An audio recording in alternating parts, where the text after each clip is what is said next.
ሳውዲ አረቢያ ትላንት ማምሻውን ጠንካራ መግለጫን አወጣች።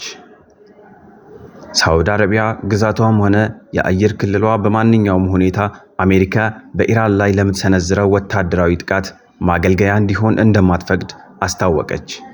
ዋና ዋና ነጥቦች የልዑል ሙሐመድ ቢን ሰልማን አቋም የሳውዲ አረቢያው አልጋ ወራሽ ሙሐመድ ቢን ሰልማን ለኢራኑ ፕሬዝዳንት መስዑድ ፔዜሽኪያን በስልክ እንደገለጹት ሳውዲ አረቢያ ለቀጠናው ሰላምና መረጋጋት ስትል ለማንኛውም ወታደራዊ እርምጃ መነሻ አትሆንም።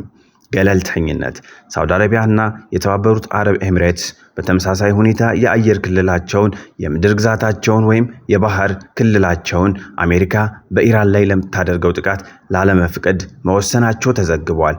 የአሜሪካ ስጋት ይህ ውሳኔ በአካባቢው ግዙፍ ጦር ሰፈርና የሰው ኃይል ያላት አሜሪካ በኢራን ላይ ልትወስድ ያሰበችውን ወታደራዊ አማራጭ ይበልጥ ውስብስብ ያደርገዋል። ዲፕሎማሲያዊ ፋይዳ ሳውዲ አረቢያ ይህንን ውሳኔ ያሳለፈችው ከኢራን ጋር የጀመረችውን ዲፕሎማሲያዊ ግንኙነት ለማጠናከርና ሀገሪቱ ወደ ማይፈለግ ቀጠናዊ ጦርነት ውስጥ እንዳትገባ ለመከላከል እንደሆነ ተመልክቷል። ይህ የሳውዲ አረቢያ አቋም በአሜሪካና በባህረ ሰላጤው ሀገራት መካከል ያለውን የስትራቴጂ ልዩነት በግልጽ ያሳየ ክስተት ሆኖ ተመዝግቧል።